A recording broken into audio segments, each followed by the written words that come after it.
Good morning, everybody. Welcome. On this beautiful day, the weatherman was right. It didn't snow. The skies are blue, and it's great to see you all here. My name is Jerry. I'm your MC for the morning. It used to be afternoon in the old days. And I was up bright and early this morning to get here. I live 4 hours west of here. That's why I talk like this. Now, could I ask that those with mobile phones put them on silent, please? Just give them a little flick there on the silent. You can take photographs of whatever you wish, but the sound system down to silent. I'm just waiting for the last few people to sign in, and then we'll commence proceedings. Is that right, Mr. Chairman? Right.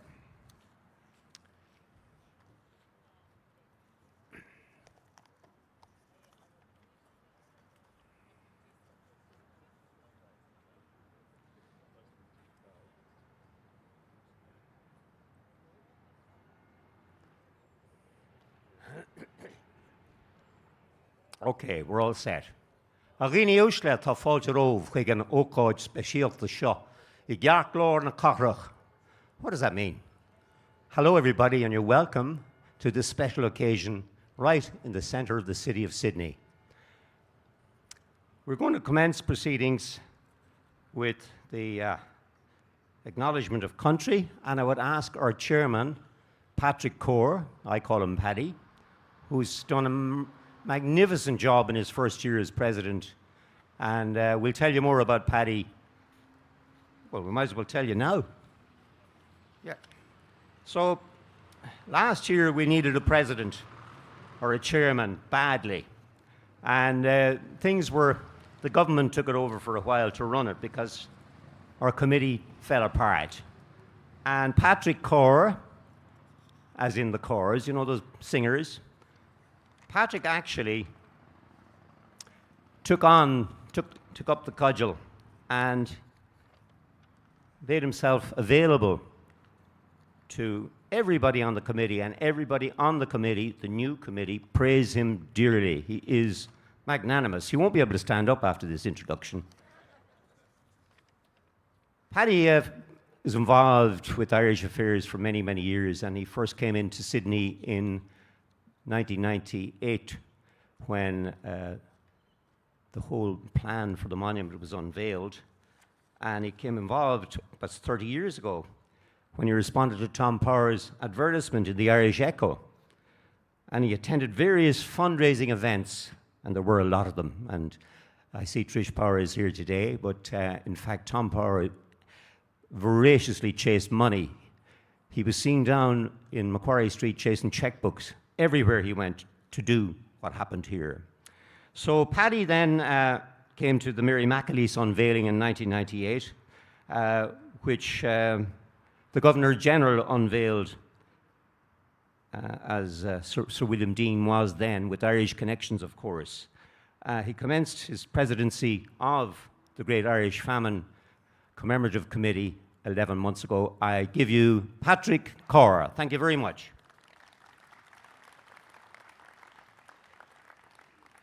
Thank you, Jerry.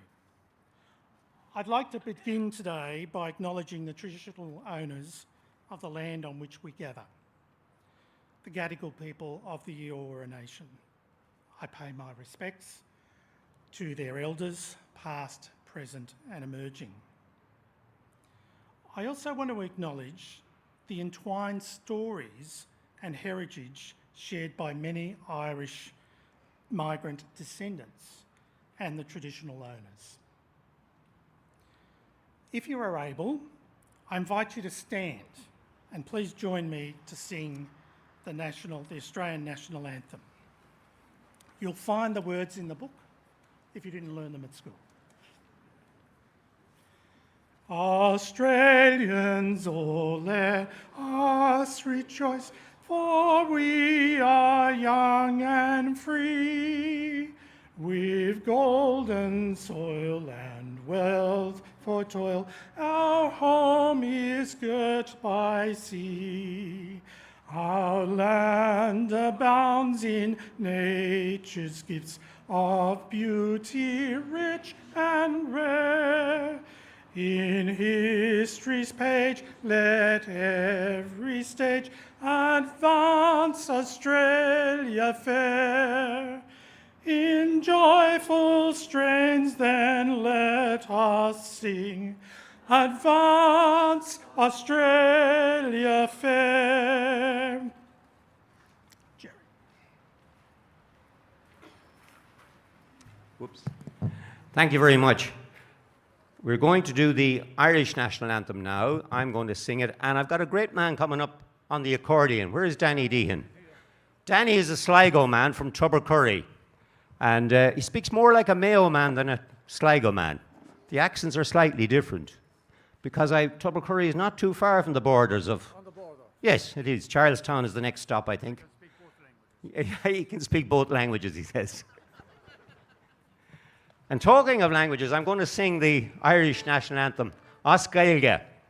One verse. I won't do the English verse this year. I'll just do the As Gaeilge one. Wait for me. Ready? Sheena Fina Fo A Tofe Yallegeren Wind Slew Hartwin the Ronig Hugging Fevod Vesir Shantir or Shincher Fasta Ni Ogfer Fentiron no Fentro A Nocht a Hem Savarna Will Leganer Gale Con Bosch no Sil Legan Ishkriach Felok na Biler Shaliv Konig Auron Vium. Thank you very much, Danny. Well done. And up Sligo every time. And the borders of Mayo. Now I'll ask Patrick to come and do a little talk for us, the presidential address as it would be. Patrick, the mic is yours.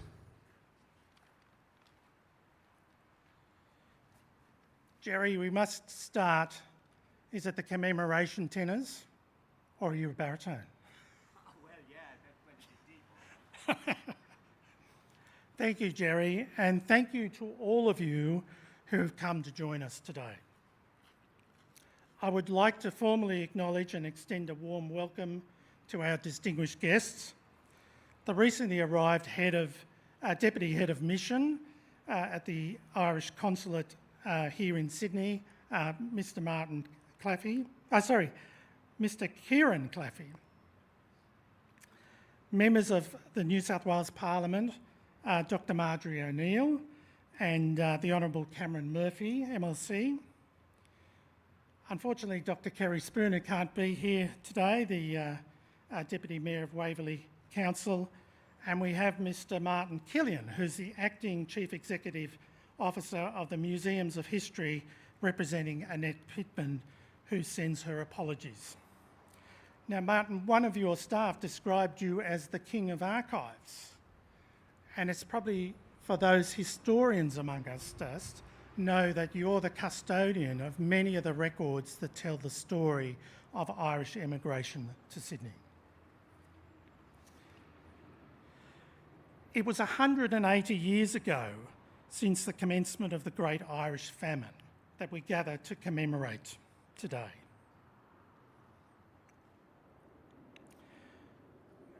We have also received apologies from people that couldn't come today, and I want to mention two of them.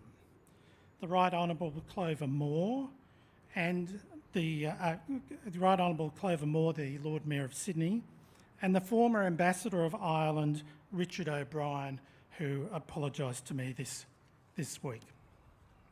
But back to the famine, 180 years.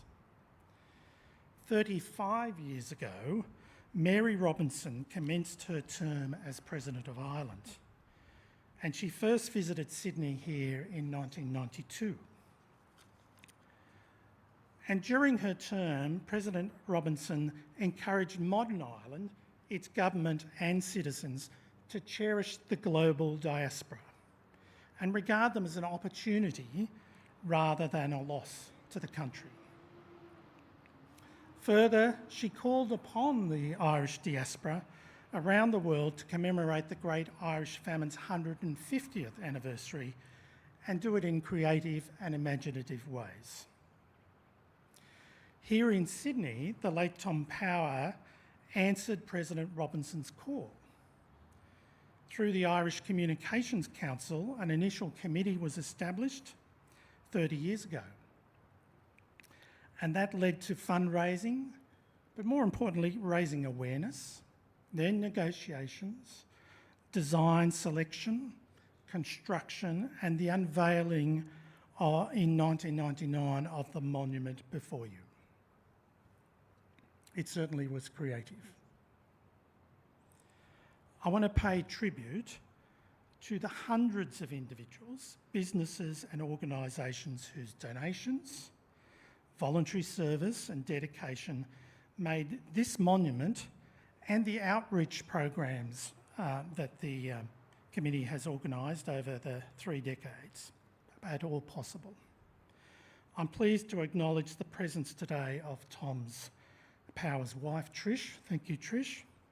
Along with their son and granddaughter who are present with us today. Thank you. I understand we also have present a member of that early committee, Teresa Delaney. Welcome to all of you.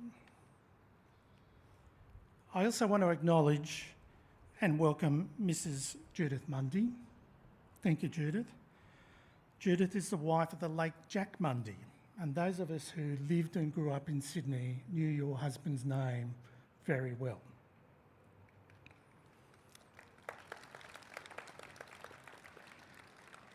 At the time, 30 years ago, Jack was the chair of the Historic Houses Trust, which were the custodians of this building here, and he was very supportive of this monument's establishment and its continuance, so thank you.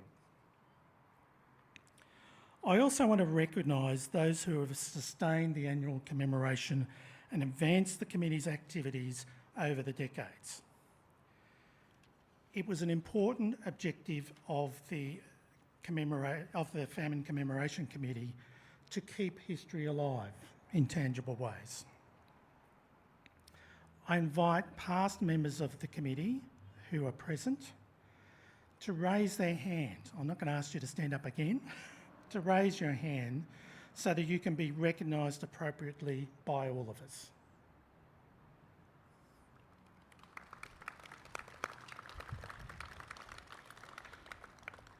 I'm aware Christine Walsh, wife of Brendan, is here, and we do know on the live stream that Claire Dunn and Anne Tomlin are watching this video either live or will be watching it recorded.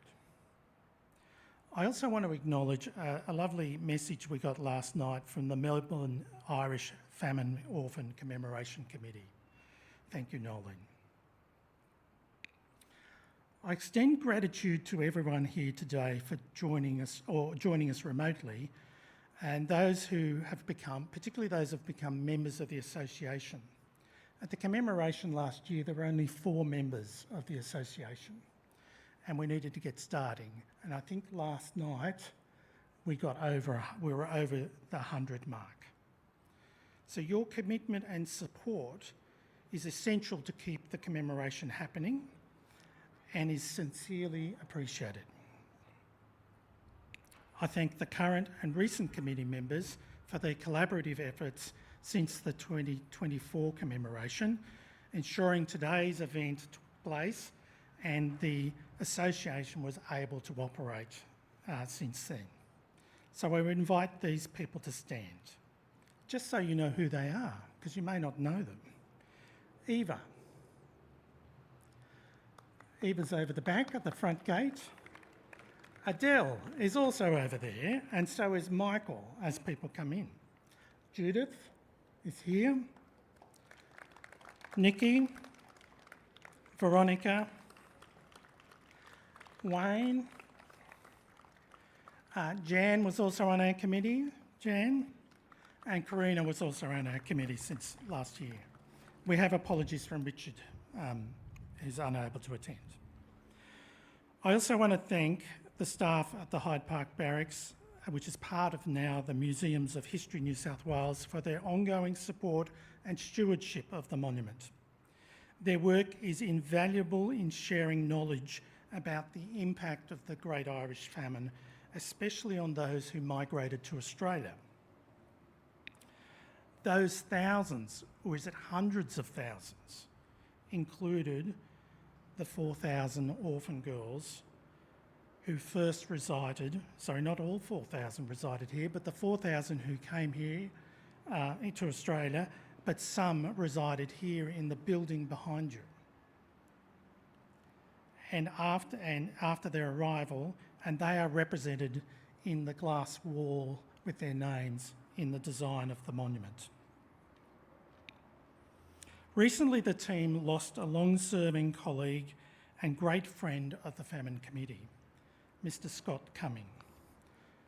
We extend through Martin our heartfelt condolences to Scott's family, all of his colleagues, and to his friends.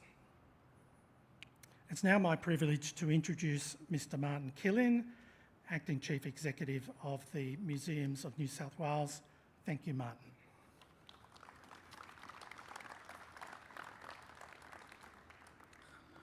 Well, good morning, everyone, and a particular welcome to our distinguished guests this morning. I think it's no coincidence that the sun in Sydney has come out this morning for us, so it's a very warm welcome. And I'd like to start by echoing that acknowledgement of country from you, Patrick, but also to acknowledge our very long-term partnership between the Great Irish Famine Commemoration Committee and Museums of History New South Wales. It's a wonderful partnership, and one in which we have grown and grown together, very much so. I think I last spoke here 2 years ago, and it is a much larger crowd here this morning, and it's wonderful to see so much interest and so much passion in our history. We're literally sitting in the shadow of this building of Hyde Park Barracks, an extraordinary building that has had an equally extraordinary history from its very beginnings under Lachlan Macquarie as a convict barracks, through to its time as Patrick said, as home to a number of the Irish orphan girls, to its time as the Hyde Park Asylum, housing elderly and destitute women in the 1860s, and then its time as government offices. So at various times it was home to the Government Printing Office, the Vaccine Institute, and a whole range of other government departments over time. It's also survived itself. There were various moves for its destruction over time, and it's extraordinary that something like this from the very earliest colonial period has survived, and not only has survived, but is a real beacon in the work that we do at Museums of History New South Wales, and really part of the cultural landscape of Sydney. It in itself has stories, of course, and that's one of the things that we're very much committed to doing in Museums of History New South Wales, is surfacing those stories and telling those stories, regardless of where those stories come from and who is telling those stories, whether that's the impact of this building and the decisions that were made on it and how that impacted First Nations people, or the stories of an Irish orphan, or a story of someone who actually came to work in the building from the Government Printing Office days, or wherever it might be. It's a story, there are many stories, not only in this building, but also across all of the 12 properties that we have in Museums of History New South Wales, and also informed, as Patrick referred to, in the extraordinary State Archives collection, which really brings life to so many of those stories through documentary heritage, and really bringing life to our ancestors. And when I say our ancestors, I also have a very personal connection to this building. I'm descended from an Irish convict who would have had a very great familiarity with this building from his first arrival in 1834. And of course, I'm also a descendant from one of the Irish orphans, from Jane Feeney, who arrived on the Digby in 1849. If there's anyone here today who's descended from Jane Feeney or online, we need to talk about that family, and I'd be very, very welcome that conversation. But I think Jane in herself really encapsulates the story of so many of us. I always had this romanticised story of her coming out as this 16-year-old girl by herself, far away from family, far away from friends.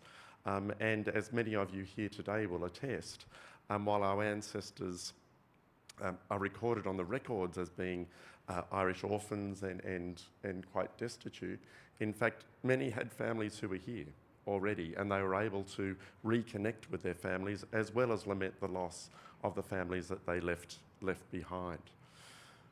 But of course, they also were, the Irish orphans were very much sort of reviled at different times, and you can look at the newspapers of the time to see the quite harsh reports of their lives. Yet these are the young women who rose to become the matriarchs of our families, who married, who had children, and who at the end of their lives probably had great economic prosperity. So each and every one of them has this fascinating story that is only to be waiting to be uncovered. And of course, it's not just their own families that we could really look at their lives through, but it is also the connections with each other. And certainly in the case of Jane Feeney, I know from the documents that she not only created her own family, but she had a real networked family from the girls who were transported, I guess, with her on the Digby. She named her children after the young girls who she came out here with on the ship. She kept in contact with those girls 30 and 40 years later. She sold land to the descendants of one of the girls that she came out with on the Digby. So it's connections, whether those connections were of choice through marriage or connections through circumstances, and the very bonding experience those Irish orphan girls would have had by being taken from their homelands and being transported literally across the globe. It's those stories that at Museums of History New South Wales we want to surface, and it's through our partnerships with the Commemoration Committee that we're able to do that, and through all of us here today to be able to tell those stories. So I welcome you all here today. Thank you for your keen interest and your enthusiasm, and long may it continue. Thank you.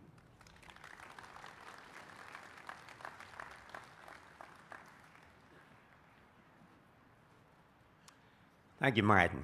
What a lovely introduction, and the fact that somebody is connected to everything. And we're talking about the building. I was over at the centre, the visitors centre, about an hour ago, and Isabella's waiting for all of you to take a look inside. It's free and it's fabulous, and there are audios, headphones, everything. You look like a rock musician by the time you come out of there with this thing on your head. But it's beautiful and it's wonderful, and it's well worth a visit. Thank you very much, Martin. Now, we're going to have a little interlude of music. We've got Evelyn Shanley. Evelyn? Yes. And we've got Jimmy McLaughlin. And Evelyn is a student at the Sydney Conservatorium of Music, which is, she didn't have far to walk. And Jimmy is going to accompany her on the guitar. Evelyn also performs in Encore, did perform in Encore 2024 at the Sydney Opera House. So she has a lot to live up to. Go for it, okay? Cheers.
pure and golden, but the ties of kinship I have not known them. I've known no mother, no father, no sister, no brother.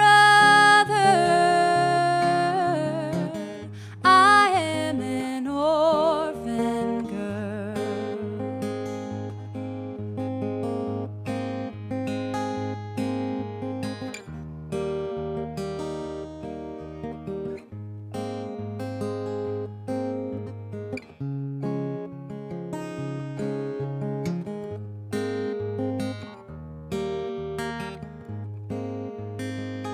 And when he calls me, I will be able to meet my family at God's table. I'll meet my mother, my father, my sister, my brother. No more an orphan girl. Blessed Savior, make me willing and walk beside me till I'm with them. Be my mother, my father, my sister, my brother. I am an orphan girl. I am an orphan girl. Thank you.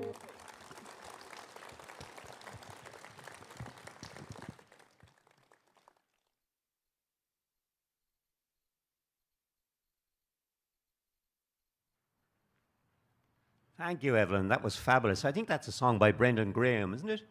No? No, I'm confusing somebody. Right.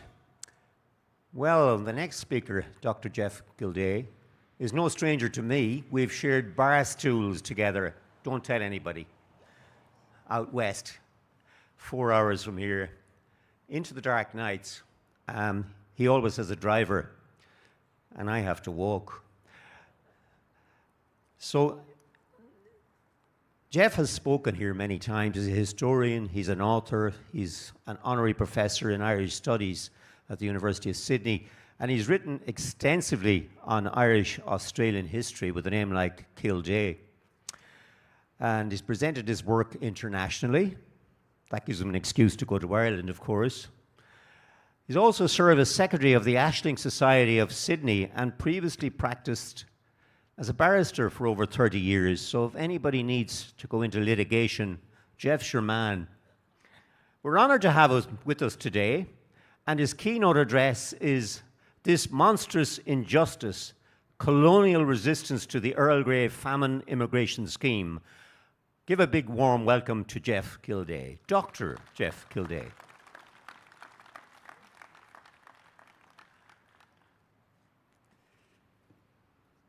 Thank you, Jerry, and I hope we can share a pint or two maybe later on. Not today.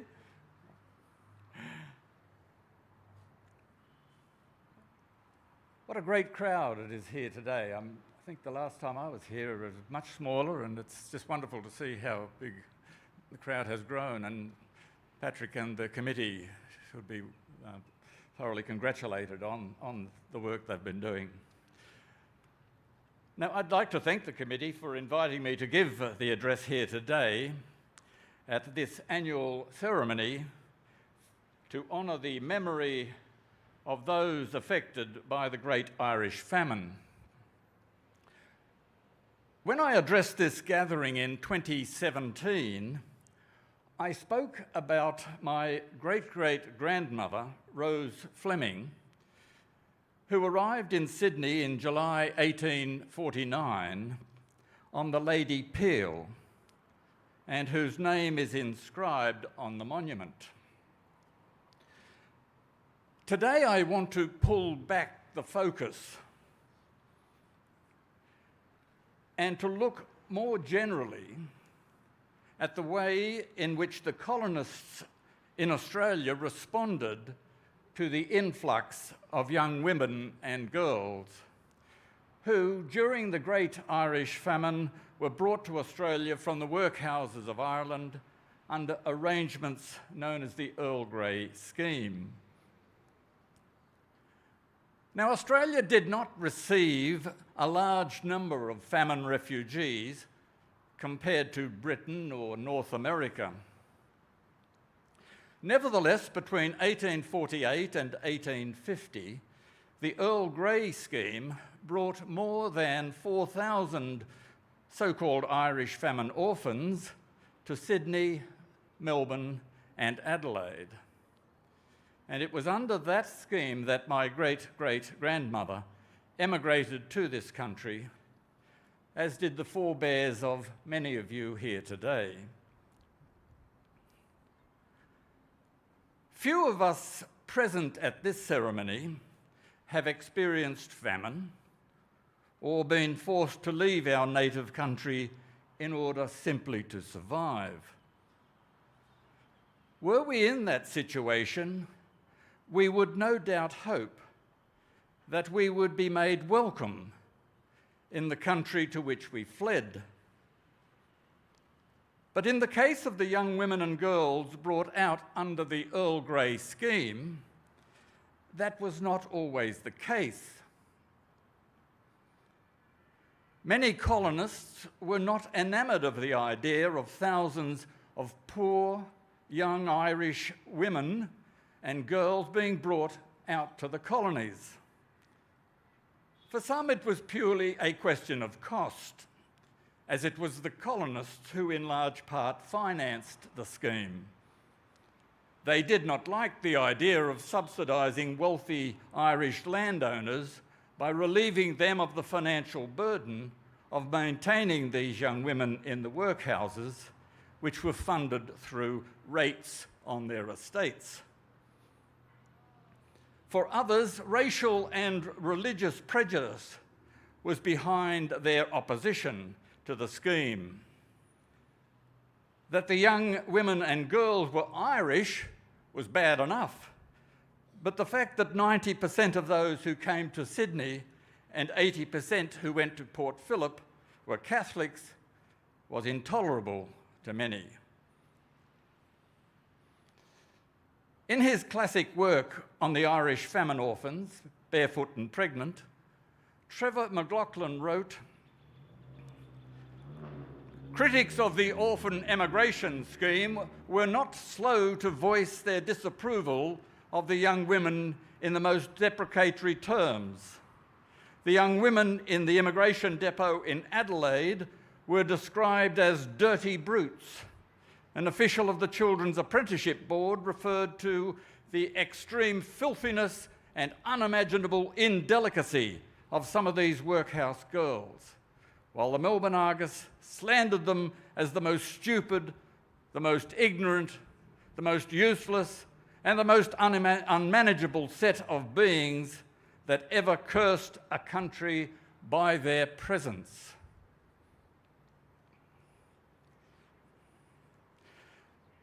Such attitudes to Irish immigration to Australia were not new. In an essay published in the early 1800s, Reverend Samuel Marsden, an English-born magistrate known as the Flogging Parson, wrote that the Irish were the most wild, ignorant, and savage race that ever favoured the delight of salvation. Another antagonist of Irish immigration was Scottish-born Presbyterian Reverend John Dunmore Lang.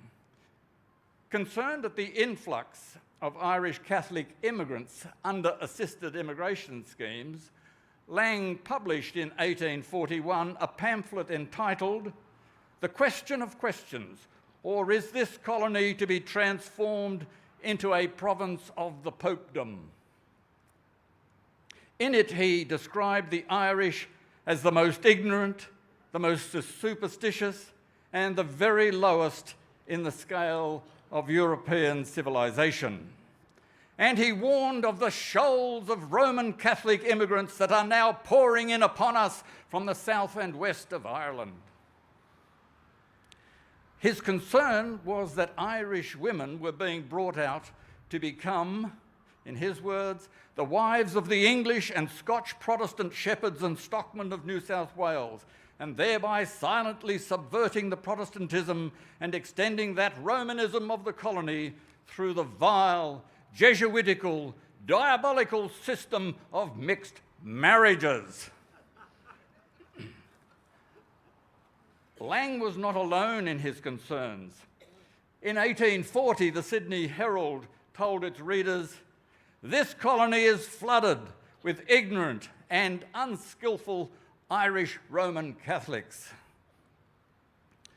What raised their hackles was the disproportionate number of Irish arriving under the various assisted immigration schemes.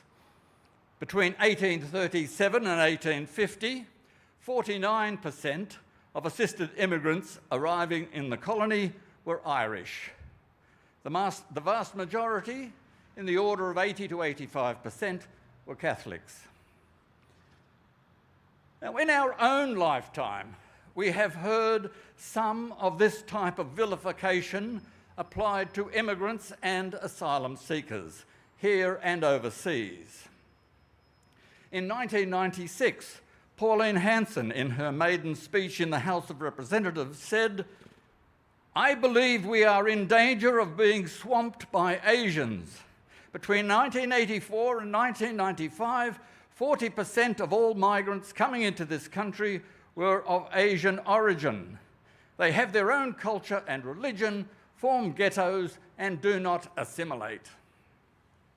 In her maiden speech in the Senate 20 years later, she added, "Now we are in danger of being swamped by Muslims who bear a culture and ideology that is incompatible with our own."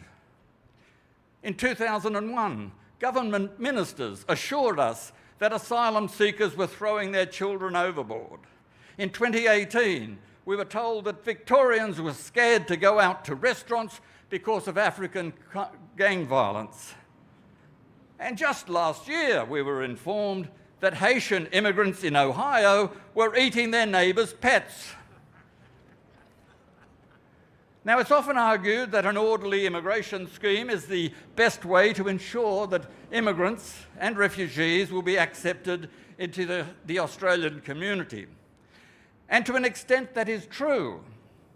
But it is naive to suggest that an orderly scheme will necessarily overcome the xenophobic prejudice that many people harbour. Writing about assisted immigration in the early 1830s, historian Patrick O'Farrell observed, "It was almost impossible to get women of good character to emigrate, so that the authorities resorted to sweeping the streets for willing candidates. This expedient, which disregarded the interests of the colonists, hardened colonial attitudes. But the Earl Grey scheme was different.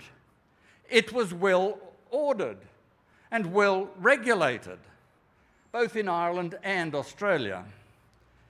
Immigrants were carefully selected, and local committees or boards were established in the colonies to take responsibility for the welfare of the immigrants, as well as securing their employment on proper terms and with respectable employers. Yet that fact did not lead to the scheme's acceptance by the colonists. In fact, the opposite was true, particularly in Melbourne, where there was a higher proportion of Scottish Presbyterian Orangemen in positions of power within the community. The Argus of 24 January 1850 provides an example of the vehemence of the opposition. In it, the editor declared it was downright robbery to lavish the colonists' money on a set of ignorant creatures whose whole knowledge of household duty barely reaches to distinguishing the inside from the outside of a potato, and whose chief employment hitherto has consisted of some such intellectual occupation as occasionally trotting across a bog to fetch back a runaway pig. Not satisfied with besmirching the orphan girls' suitability for employment, the Argus's rhetoric turned Trumpian when it impugned their physical appearance.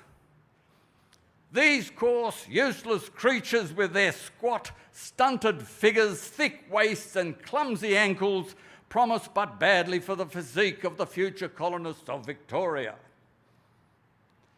Echoing J.D. Lang, who described the situation as this monstrous injustice, the Argus predicted that these young women, all Roman Catholics, would marry our shepherds, hut-keepers, stockmen, etc., and by dictating the religion of the children will someday become the centre of a Roman Catholic circle.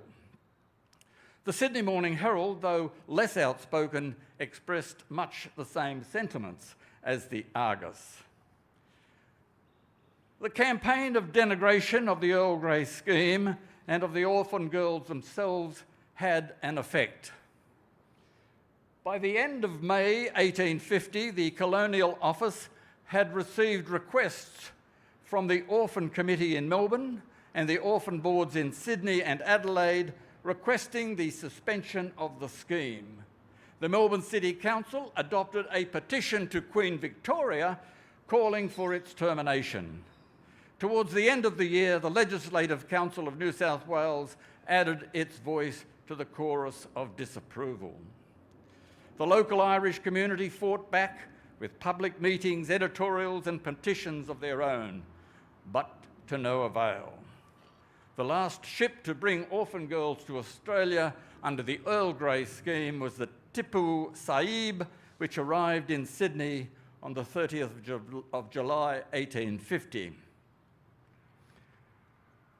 In all, 4,114 young women on 20 vessels from 118 different poor law unions had been brought out. But more needed to be done and could have been done had the scheme not been terminated prematurely. According to historian Joseph Robbins, when the last orphan ship sailed in April 1850, it left behind in the Irish workhouses over 104,000 children under the age of 15, many of them orphans. While religious and racial hostility was significant in bringing about the decision to abandon the scheme, other factors contributed, such as economic conditions in the colonies, which saw the demand for labour decline, while the colonists strongly rejected the idea that the colonies should be asked to take in the unwanted produce of the workhouses and jails of Britain and Ireland. The official explanation for the colonial rejection of the scheme rested largely on the claim that the orphan girls were unsuitable for domestic service and farm work. But as historian Paula Hamilton observed, it was quite unreasonable to complain of a lack of training in girls destined to be apprenticed and therefore, by definition, untrained. Adding, in reality, the colonial employers were unwilling to hire the orphans because their preconceptions were reinforced by the growing religious and racial hostility. Surely it was traumatic enough that these young women and girls had been forced by economic and social circumstances to seek refuge in the workhouses, only to be uprooted from their native country, and then transported halfway across the world to a strange land populated disproportionately by men seeking domestic servants and wives. Some did not make the transition well, including my great-great-grandmother. And Anne Casey, from whom we'll hear in a few minutes, has done some wonderful work on those orphans who struggled and on their families. Yet in addition to the distress of their displacement, they were subjected to vilification and humiliation because of their race, their religion, their lack of skills, and even their appearance. However, despite all that, as Robbins observed, it is probable that the great majority behaved well, gave satisfaction as servants, married and brought up their families in better and happier circumstances than mid-19th century Ireland could offer them. So it is right and proper on occasions such as this that we look back to the past and remember these young women. But one of the great things about the vision of Tom Power and those others who established this monument is that not only does it memorialise the past, it also provokes us into being mindful of the present and the future. As Tom said at the monument's unveiling, it is a continual reminder of the many terrible realities similar to the Great Famine of Ireland occurring in the world today and which cry out for our compassion and concern. Let us hope that in responding to that cry, we will do a better job of welcoming the stranger than the prejudiced section of the Australian colonists who chose to vilify, denigrate, and ultimately reject the Irish famine orphans of the Earl Grey scheme.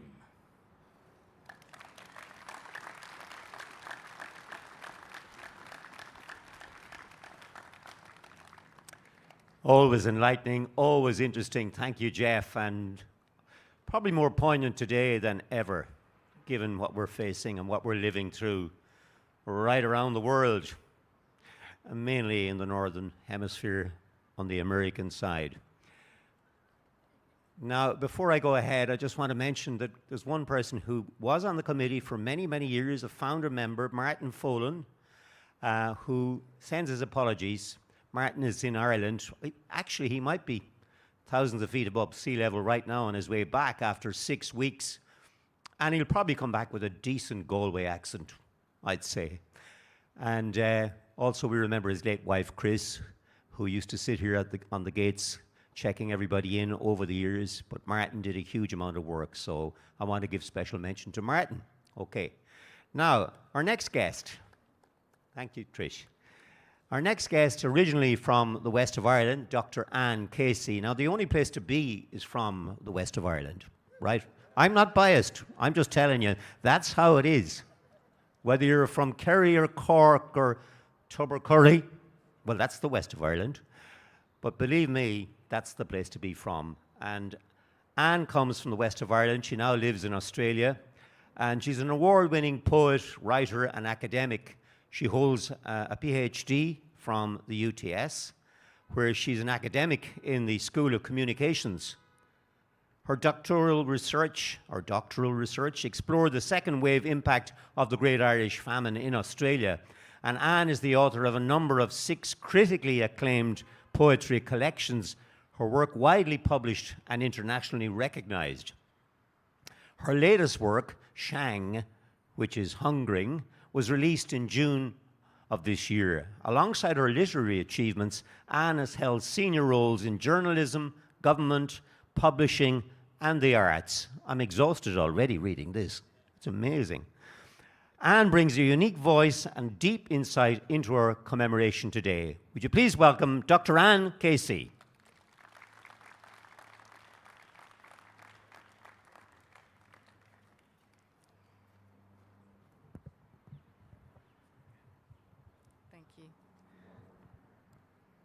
Buíochas Socrí, heartfelt thanks. Can I also say here to Jeff, that was really moving and important. The poem, firstly, also I'm really truly honoured to join you for this very important commemoration. The poem I'll read for you is from my sixth book of poetry entitled Sean, meaning Hungering, which is based, as you said, on my doctoral research into the children of Irish famine immigrants to Australia. This poem was inspired by my visit to the historical site of a famine workhouse and fever hospital near my home in Clare. Clare, as I'm sure you know, was one of the worst hit counties, losing 1/3 of its people during the famine. Surrendering to the workhouse was, of course, tantamount to a death sentence, as they suffered high death rates due to malnutrition and disease. As I stood outside Kilrush Workhouse under barren winter trees, crows circling overhead seemed to be calling to me in our native Irish, which, as you know, had been prohibited by law under colonisation.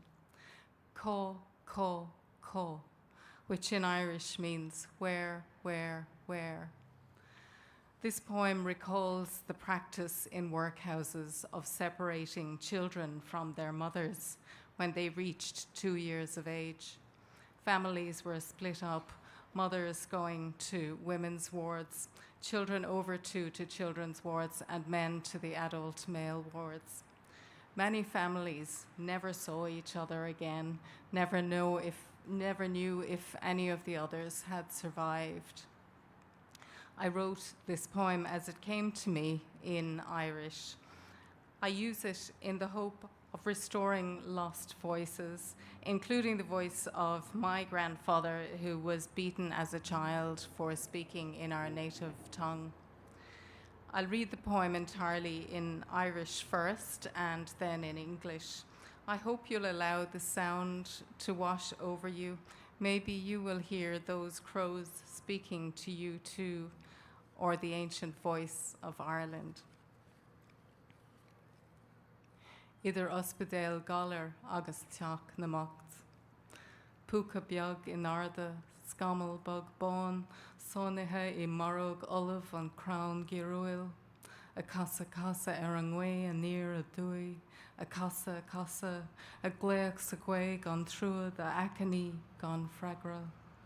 Screacha sna crevacha, groga na breacán, a buint macala os the scradial croita. Có wiltu.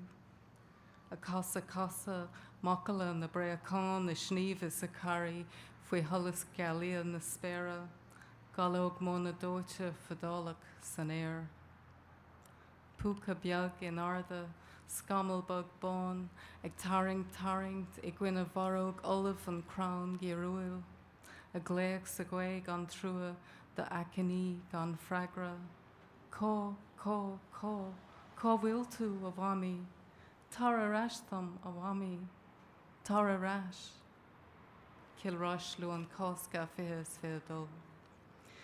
Between the fever hospital and the poorhouse, little ghost on high, soft white cloud caught in the empty embrace of the wintering tree, turning on the northwesterly wind, turning, calling on the bitter wind your unanswered entreaties, screeches in the branches, cawing of the crows, echoing your desolate cries, caw, where are you? Turning, echoes of the crows, weaving and twisting in the silver light, a trace of turf smoke lingering in the air. Little ghost on high, soft white cloud, pulling against the empty embrace of the wintering tree, calling on the bitter wind your unanswered entreaties. Caw, where are you, Mommy? Come back for me, Mommy. Come back. Kilrush, Easter Monday, 2022. Míle buíochas. Thank you.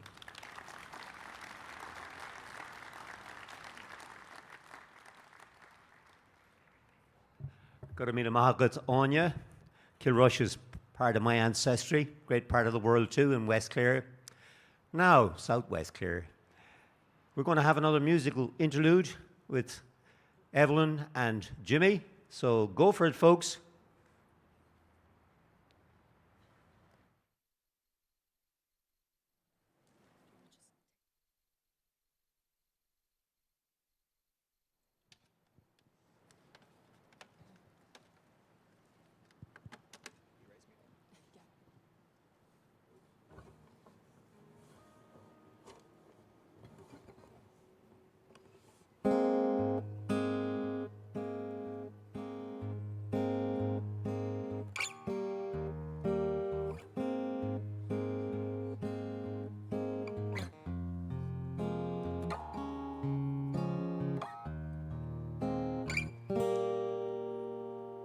When I am down and oh, my soul so weary, when troubles come and my heart burdened be, then I am still and wait here in the silence until you come and sit a while with me. You raise me up so I can stand on mountains. You raise me up to walk on stormy seas. I am strong when I am on your shoulders. You raise me up to more than I can be.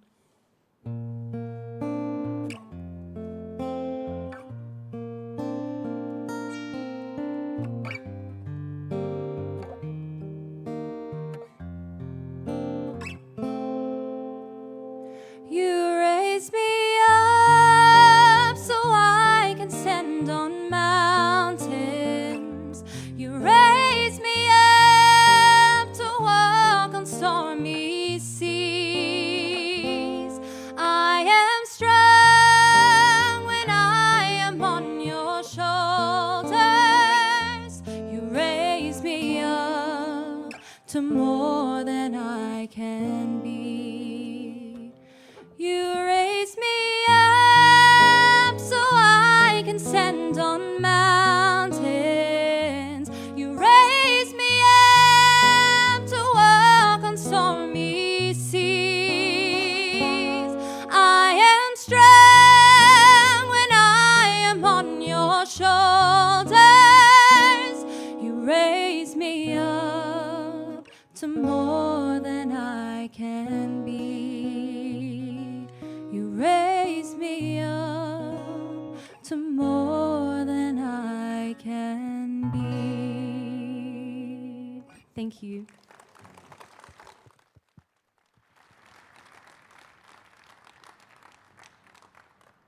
Thank you, Evelyn. I wish the writer of that song, Brendan Graham, was here today. You did such a magnificent job of that. Superb. He would really be proud of you. He's been here a few times, and one year he turned up unannounced. You remember that, Trish? So it's going well, folks, especially with talent like that, and talent like the poetry and the talk from Jeff, and a clown like me. You're doing fine, guys. Okay, now, every year we have a very special event, and it's the Great Irish Famine Memorial Award. And it's something that's very important given what's going on in the world yet again, and given the, I suppose you could call the xenophobia that's out there. So we welcome everybody that comes in from Western Sydney to this event every year and the awards that they receive, and it's superb. And today, Jayashree Banerjee is the annual giving coordinator at Western Sydney University. An outreach program was established in 2009 and has been the Great Irish Famine Memorial Award since then.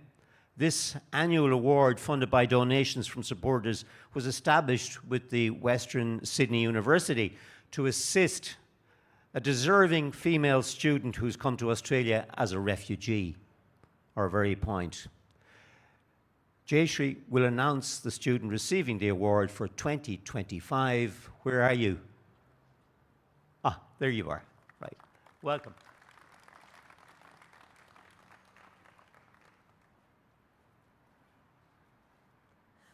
Good afternoon, everyone. My name is Jayashree Banerjee, and it is lovely to be with you today as a representative of Western Sydney University.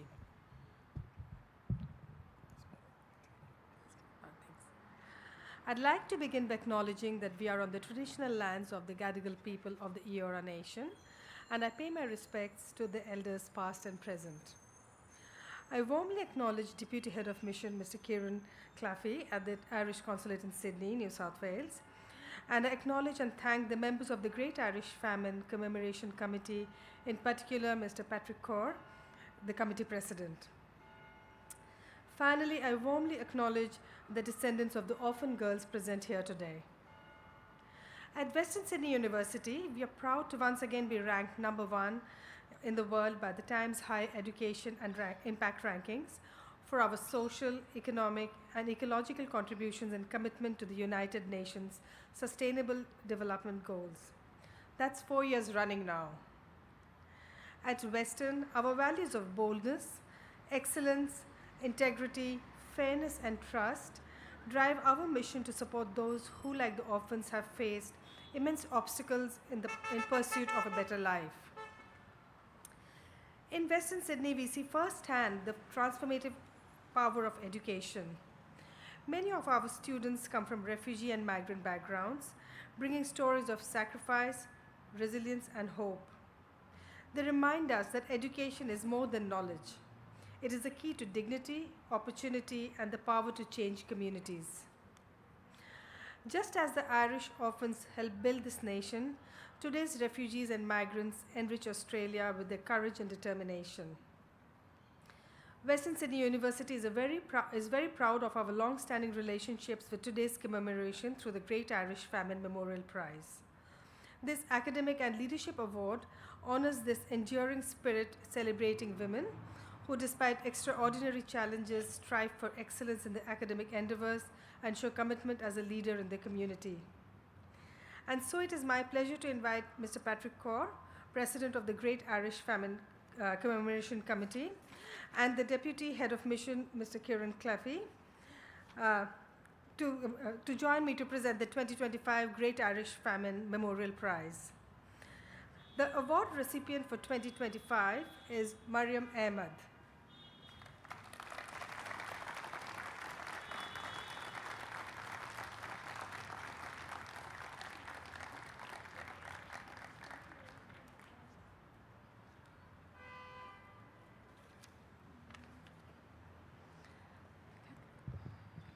Good afternoon, everyone. I'd like to begin by acknowledging the Deputy Head of Mission at the Consulate of Ireland, Mr. Kieran Claffey, Mr. Patrick Corr, President of the Great Irish Famine Memorial Committee, and all other dignitaries here today. I also want to sincerely thank Western Sydney University and the Great Irish Famine Memorial Committee for this incredible honor. And a special thanks to Jayashree Banerjee. Thank you. This award means so much to me, not just as a recognition of my studies, but as a celebration of a journey filled with challenges and growth. In many ways, it reminds me of the courage of the young Irish women who journeyed to Australia during the Great Famine, leaving behind everything familiar to build a new life in a foreign land. When I first arrived to Australia, I really struggled. I had to adjust to a new language, adapt to a completely different education system, and find my place in a new community. There were moments where I wondered if I would make it through, but I kept going. Now, I stand here as a soon-to-be registered nurse, a profession that isn't just a career for me, but a huge part of who I am. This award reminds me that every struggle can shape us into something stronger, and that with perseverance and hope, we can create a future we're proud of. I'm deeply honored to be here today. Thank you.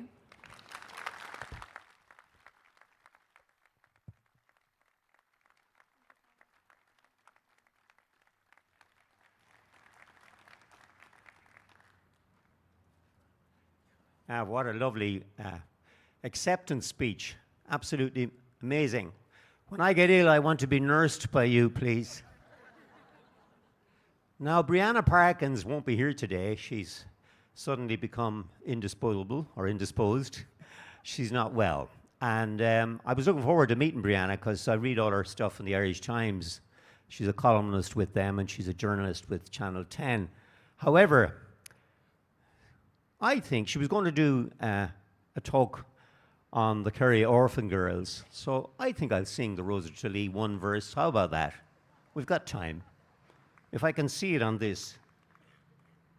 Yes, I have. Now, down in Kerry, they call this Aja. It's not called the Rose of Tralee, it's called Aja, because it starts with Aja, pale moon was rising above the green mountain. The sun was declining beneath the blue sea. When I strayed with my love to that pure crystal fountain that stands in that beautiful rose of vale of Tralee. She was lovely and fair as the rose of the summer. It was not her beauty alone that won me. Oh no, 'twas the truth in her eyes ever shining that made me love Mary, the Rose of Tralee. Thank you. Don't worry, I'll keep the day job. Yes. Okay, so now another song from Evelyn and Jimmy, please, just to get people's heads right after that rendition of the Rose of whatever.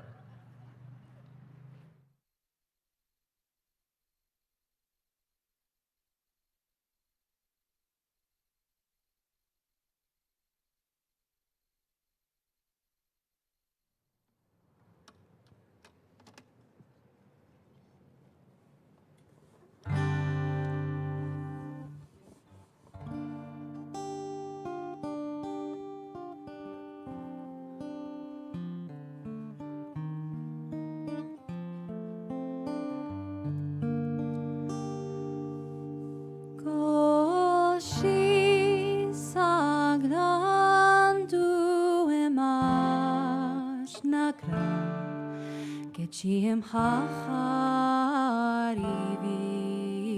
hoarg vin a slacha charn fana mi chalam har chaktani skarnoar niro kronang kina spela pip na dromi atok agro ahang klogo ben nakarva chavin reden angel sa troikya kyo Krashid and I jamarat go hard Oskyan hashlan walya glier Near nilo boasailek sudel bar Agasera nan ye bien Esolar na misha kweshanski Delir krari fabio Agus lacha gol Agach gani sar droi kya kyo.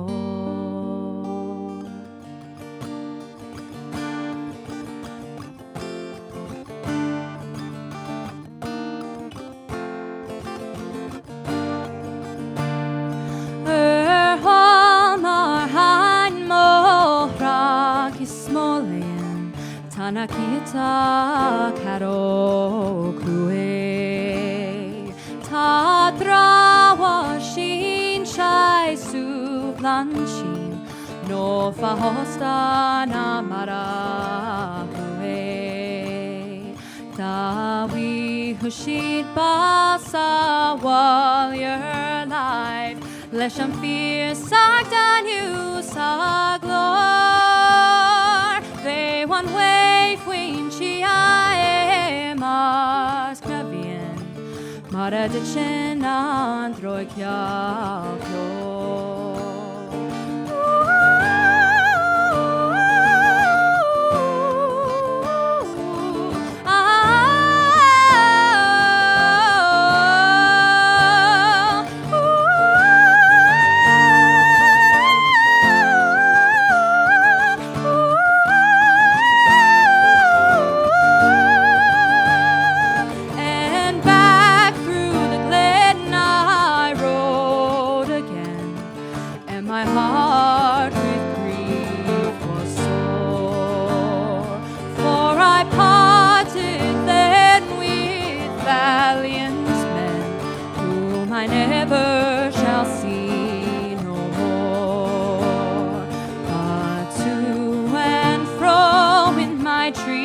I'll go and I kneel and pray for you.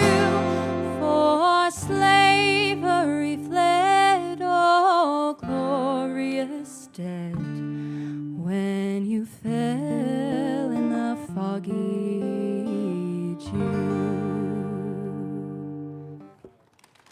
Thank you.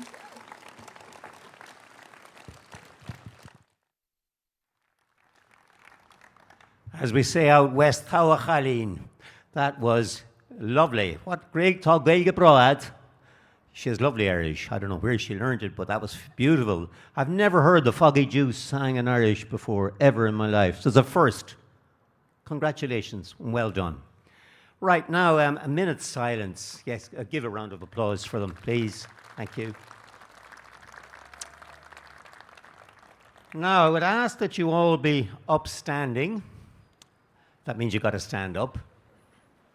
And we're going to have a minute's silence to remember those impacted by the Great Irish Famine, including those ancestors and relatives who emigrated to Australia because of the famine. And I will do the timing. A minute is a long time when it's silent, so we'll start right now.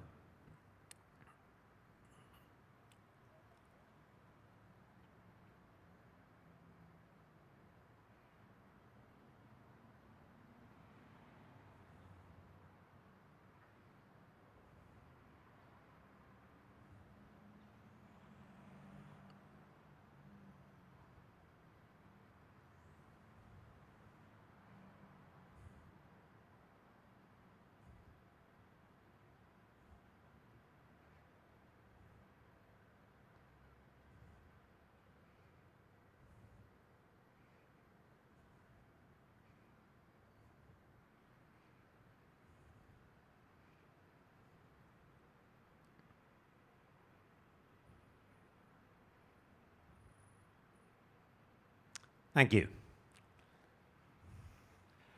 Now, just before the wreath-laying ceremony, it's the MC's job usually to give the sound guys a hard time. But I want to say to the sound guys, to Vez and to Jason, for the video and for the sound, superb. This is really good to work. We didn't have one feedback whistle, not one. Good on you, Jason.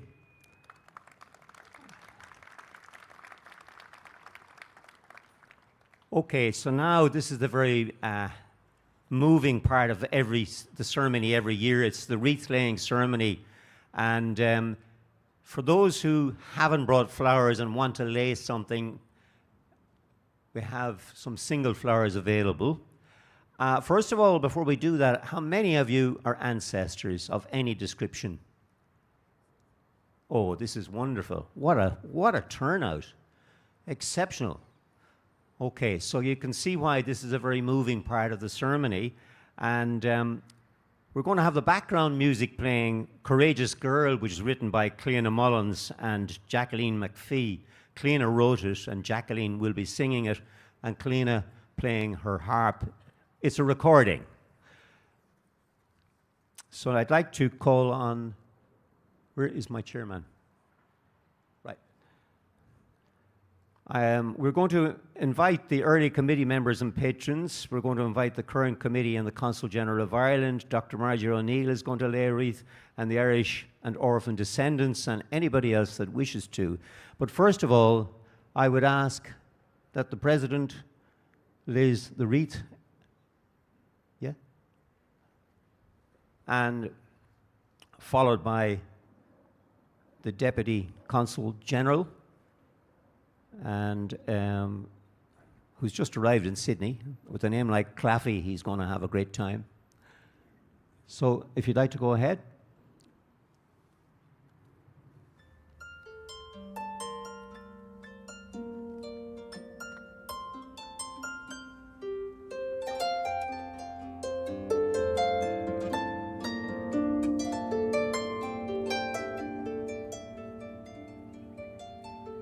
Stories and songs are gone, brothers and parents too. The starved bog of Mayo holds no future for me. Tomorrow I'm 14, no longer breech but Bridget, indentured to Australia, far from home. I carried on, though my heart was broke. I carried on because I carried on, pretending I was strong, until one day I was.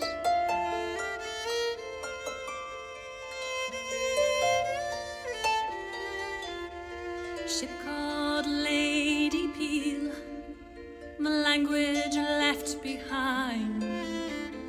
Roaring seas and hunger leaves us crying for home. Can't talk to each other as English is spoken here. I fight for life and I don't know why. Far from home, I carried on, though my heart was broke. I carried on because I carried on, pretending I was strong, until one day I was.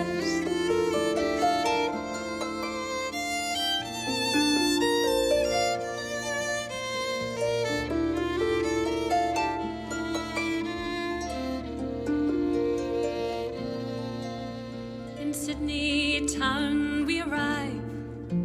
We'd never seen such heat. Hundreds here just like me, knowing not what comes next. In the gold fields of Mary, now fertilize the soil and grow the country's rich ideas. Far from home, I carried on, though my heart was broke. I carried on because I carried on, pretending I was strong, until one day I was.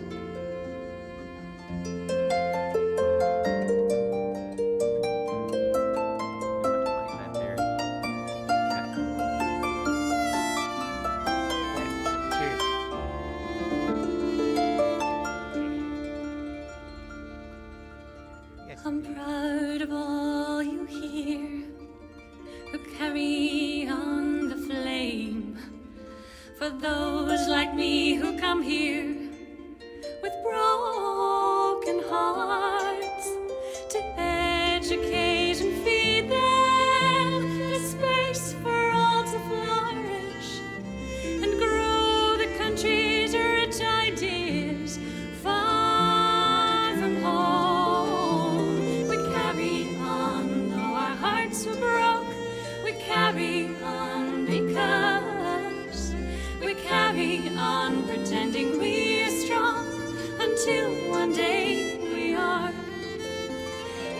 carry on, though our hearts are broke. We carry on because we carry on, pretending we are strong, until one day we are. Until one day we are.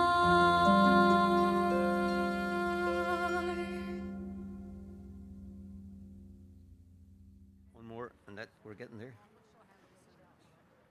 Nearly there. Oh, you've got your own. Yeah, good. Down to the last two. Down to the last three. Three.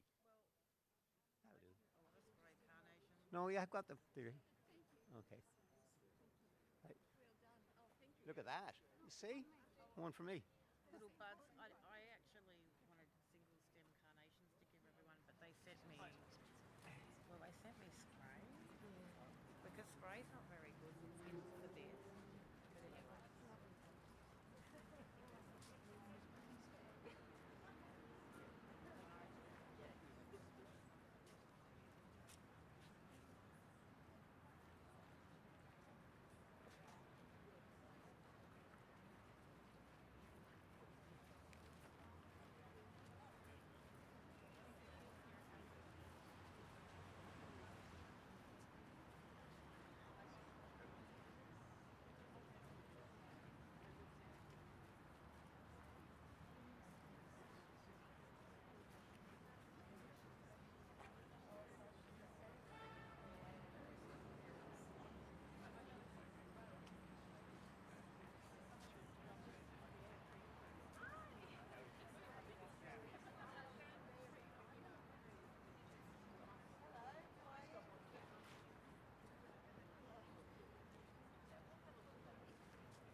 I think you will agree that's always the most moving part of today's gathering.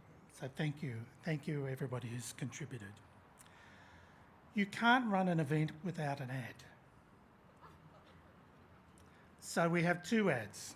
The first ad is one of the very early people. In fact, the MC at the very first gathering, Claire Dunn, has donated some books of her books for sale. They are going to be at the desk. We're just taking a donation which will go to the Irish Commemoration Committee to help us run these sorts of events. So I've had a look at them. I think we've got about 10, have we, Eva? About 10 books. But they will be at the table as you exit if you would like to make a donation towards the book.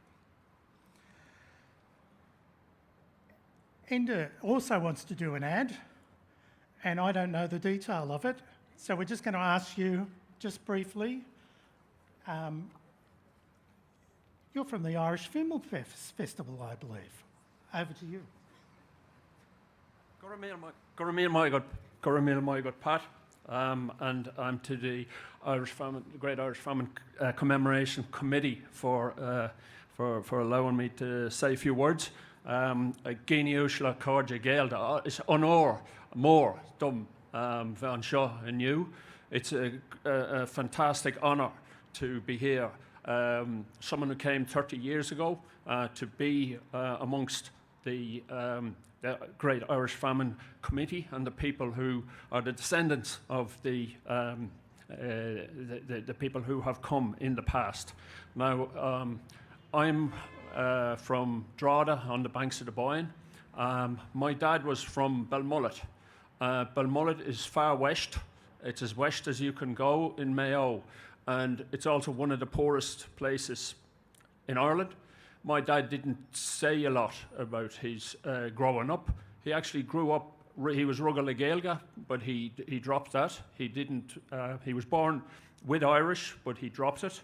But one of the stories that he did tell me, and it came down through his father and his father, was about people walking with green around the mouth, and that was from eating grass during the famine, and that was something that stuck with me. I think famine weighs heavily on Irish people. When my daughter was born here in Sydney, we came down. If you look at it, there's about 100 names on the memorial, and 30 of them are Bridget or Biddy. So my daughter's called Biddy or Bridget. But famine weighs heavily. It's a big part of our history, and it's a dreadful thing. Now, I'm very proud to be here to remember about the Great Irish Famine with you all, but I think famine is a dreadful thing, and as Irish people, we should do everything in our power to prevent famine wherever in the world it may happen, and that's if it's in Ireland or Sudan or in Palestine and in Gaza. So, Gora Míle Maigad to the Great Irish Famine Committee for organising this event, fantastic event, and for allowing me to speak. Gora Míle Maigad.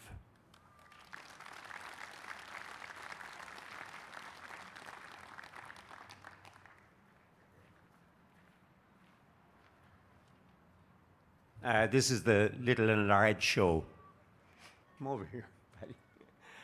We just want to say that everybody's heading back to O'Brien's for a cup of tea and a slice of something.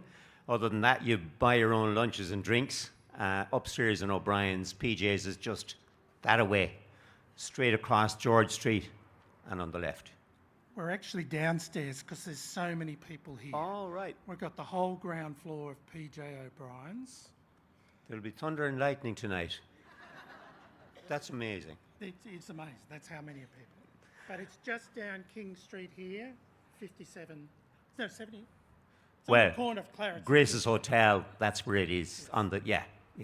Okay, other than that, that's all I've got to say. And again, thank you all for coming up here today to the Hyde Park Barracks. What a wonderful event, hugely attended. I'm so delighted that so are the committee. And have you something to say? Because I have nothing more to say. It's me. Over Yeah. to you. Thank you. But don't leave. Okay. Don't leave. I would like to thank lots of people who have both been in front of you or behind the scenes. The Museums of History for allowing us to be here today and collaborating with us. Martin, thank you very much. And please thank Ed, Izzy, Rishi, who's over here, and Chris. Thank you all for your help today. We'd like to thank Jerry for emceeing us today. Thank you very much. Jerry was telling me he has emceed here for almost every event. Except 2007. 2007, he had a good reason for not being. I went to a wedding You in went- Queensland. There you go. Yeah, I didn't get married. Jerry, thank you very much for your work. Good. You can't drink it on the way home.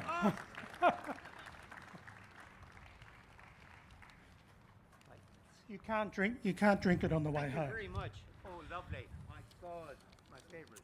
To our distinguished speaker, Jeff Kildare, could you please come forward?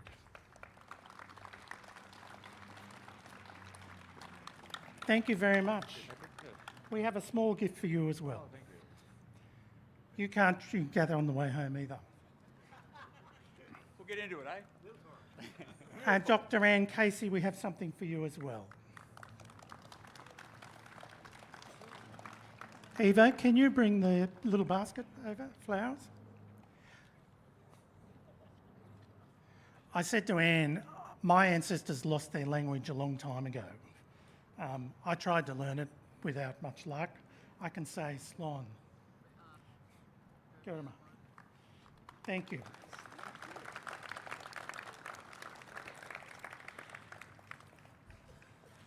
I would like to thank also Vez and Jason who have done our sound. Thank you very much. We were worried about the rain and I'm still worried about that rain, so we're going to wrap up really quickly. We would like to thank Bees and Dragonfly Blooms, who organised some of the flower arrangements. Thank you very much, Veronica, for doing that. I want to thank the Irish Consulate here in Sydney.